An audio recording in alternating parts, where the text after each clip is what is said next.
Siemaneczko, wracamy do Nordic Horizons, czyli wielkiej wyprawy po Skandynawii, która trafi wkrótce do Euro Truck Simulator 2. W poprzednim odcinku było sporo ciekawostek, a dziś kolejna porcja nowości, które były pokazane od początku roku. Będzie i o miastach, i o jeziorach, i o drogach, które pewnie niejednemu z nas spędzą sen z powiek. To co, wrzucajcie suba, łapeczkę w górę, piszcie w komentarzu, jaką ciężarówką zrobicie pierwsze kilometry w Nordic Horizons, a teraz lecimy z tematami. Zaczynamy od Finlandii i miasta Oulu, jedno z ważniejszych miast północy. W grze dostaniemy tu duży port, sporo przemysłu, ale też fajny klimat samego miasta. Będą szerokie aleje i to, co najbardziej lubimy, wąskie uliczki i most nad rzeką. No jest różnorodnie, powiem wam. Oulu łączy nowoczesność z naturą i naprawdę wygląda to świetnie. I taka rada dla was, jak będziecie przejeżdżać przez port, to warto na chwilę zwolnić i się rozejrzeć, bo to naprawdę robi wrażenie. A teraz przechodzimy do kościołów północy i powiem wam, że tu jest naprawdę różnorodnie, od klasyki po mega nowoczesne budowle,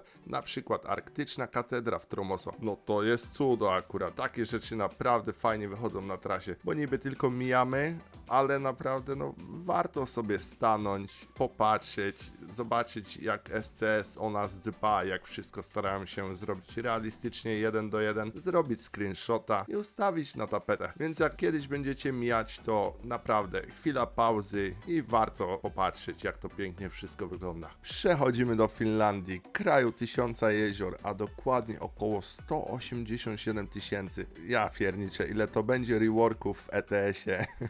Okej, zaczynamy od jeziora Inari w Laponii. Trzecie co do wielkości Finlandii z ponad 3300 wyspami i zamarzające na kilka miesięcy w roku. I tu teraz się pojawia pytanie, czy w przyszłości będziemy mogli jeździć po zamarzniętych jeziorach? No, myślę, że fajnie, gdyby kiedyś dodali pory roku. To byłby game changer. I następnie ruszamy przez fińskie Pojezierze, największe w Europie. Region jezior, gdzie jeziora zajmują prawie 25% powierzchni. Po drodze miasta takie jak Jyväskylä, Kuopio, Mikkeli czekają na nasze dostawy. Naprawdę piękne tereny do jazdy. Mam duże oczekiwania co do Nordic Horizons i powiem wam tyle, że jak wyjdzie, biorę byle jaką ciężarówkę, zakładam nowe Micheliny i jadę w północną Skandynawię, pozwiedzam tam wszystko. Jak będziecie chcieli dołączyć, to zapraszam na Discorda i ustawimy się na konwój. Przechodzimy do atrakcji przy drogach, które dodają fajnego uroku i to jest to, co naprawdę lubię, bo jedziemy sobie fajnie w trasie, a tu nagle jakaś rzeźba na rondzie, pomnik albo jakaś ciekawa instalacja. I co ciekawe, są nawet rzeźby łosi przy tablicach powitalnych. Takie smaczki robią klimat i sprawiają, że nawet zwykła trasa staje się czymś nowym i od razu bardziej chce się eksplorować. Kolejnym punktem na mapie jest Andenes w Norwegii na północnej wyspie Andeja. Jest to małe miasteczko z populacją 2,5 tysiąca, dawniej centrum rybołówstwa, dziś też turystyczne. Znajdziemy tu duży port, latarnię morską z 1859 roku i charakterystyczny lokalny kościół. Dostawy możliwe są do lokalnego supermarketu, magazynów i portu. Sporo pracy się dla nas szykuje i tutaj myślę, że ciekawym rozwiązaniem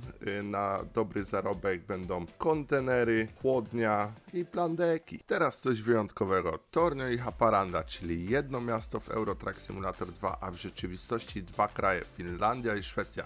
Przejazd przez most między miastami, podziwianie rzeki i placu, a także symboliczne pierścionki zaręczynowe w rondzie. W okolicy znajdziemy logistyki, stacje paliw, strefy przemysłowe i wiatraki, więc wszystko jest w jednym regionie. Ciekawe jak odwzorują to na mapie, czy będziemy musieli robić dużo kilometrów pomiędzy firmami, to im więcej tym lepiej. Na koniec drogi północnej Europy. E6 z południa Szwecji, aż do przylądka północnego w Norwegii, most Kafjordbrua, E4 wzdłuż wybrzeża Szwecji z Hoga-Kustenbron i most Sundsvall, a w Finlandii E75 od Helsinek i aż po Laponię. O kurczę, no tutaj ta Laponia, nie mogę się doczekać aż tam wjedziemy. I każda z tych tras ma swój klimat. Kręte przełęcza, lasy, jeziora, wspaniałe widoki. To są po prostu idealne miejsca na długie transporty i podziwianie nordyckich krajobrazów. Napiszcie mi w komentarzu, czy będziecie jeździć z Helsinek aż po Laponię. Uważam, że